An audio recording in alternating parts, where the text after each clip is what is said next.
Sukses dan arogansi. Ada seorang pebisnis, dia menceritakan susah payahnya membangun bisnisnya. Cerita yang mengharukan sekaligus heroik ketika dia harus tidur di kolong jembatan saat tiba di Jakarta ketika remaja. Dengan susah payah dia merangkak dari bawah untuk bertahan hidup. Menikah tanpa uang sepeser pun.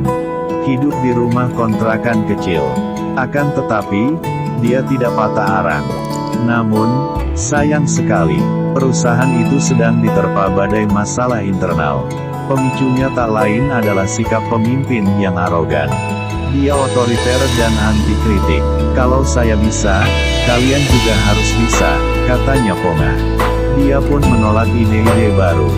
Dia mengelola perusahaan dengan serampangan. Turnover karyawan pun tinggi. Sisanya hanya kelompok para penjilat yang tidak berani melawan. Dia menginginkan anak buahnya di training. Padahal, dia sendiri yang perlu update diri dengan training.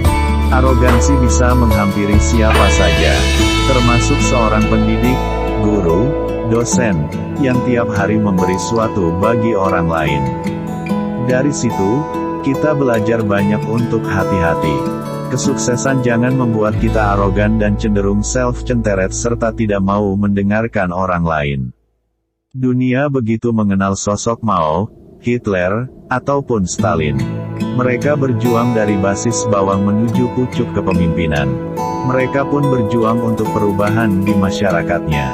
Idealisme mereka sangat luar biasa. Orang pun dibuatnya kagum. Namun, mereka lupa daratan ketika sukses. Mereka memonopoli kebenaran tunggal alias anti kritik dan anti pembaruan.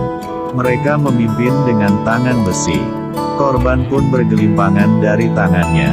Begitu juga dalam sejarah bisnis. IBM yang begitu besar dan terkenal pernah mengalami kemerosotan saat arogansi membekap sikap dan pikiran para pemimpin mereka.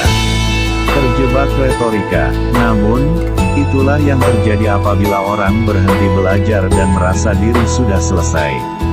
Tanpa dia sadari, lingkungannya terus belajar, berinovasi, dan berkembang. Sementara, dia mandek di posisinya. Akibatnya, kue kesuksesan yang dia peroleh lama-kelamaan menjadi basi. Tanpa sadar, kompetitor mereka bergerak jauh meninggalkan dirinya di belakang. Mereka terjebak dalam retorika, kalimat, jurus yang itu-itu saja alias usang. Arogansi telah menutup hati dan pikirannya untuk kreatif menemukan jurus dan tip-tip baru mempertahankan sekaligus mengembangkan kesuksesannya. Disinilah, arogansi berujung pada malapetaka dan kehancuran. Jadi, bagaimanakah tipnya agar kesuksesan kita tidak berubah menjadi arogansi? Pertama, sadar dengan sikap dan tingkah laku kita selalu. Meskipun sudah sukses, kita perlu memberi waktu untuk menyadari sikap dan perilaku kita di mata orang lain. Selalulah sadar apakah nada dan ucapan serta tindak tanduk kita sekarang semakin membuat banyak orang lain terluka. Apakah kita masih tetap menghargai orang lain? Apalagi orang-orang yang telah turut membawa Anda ke level sukses sekarang. Apakah Anda hargai? Jangan sampai, tatkala masih bersusah payah, kita begitu respek, tetapi setelah sukses justru mencampakkan mereka. Kedua, waspadai umpan balik yang hanya menghibur kita tetapi tidak membuat kita belajar lagi. Hati-hati dengan orang di sekeliling kita yang hanya mengatakan hal bagus, tetapi tidak berani memberikan masukan yang baik. Kadang, masukan negatif juga kita perlukan demi perkembangan, sesukses apapun kita.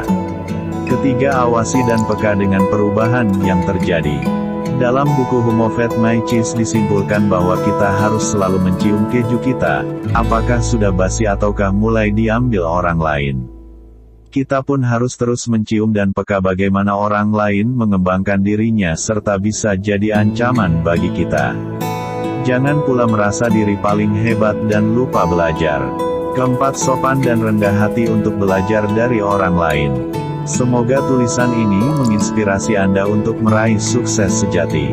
Kesuksesan yang membuat Anda tidak arogan. Baiknya kita tutup tulisan ini dengan kalimat kuno yang seringkali sudah kita dengar.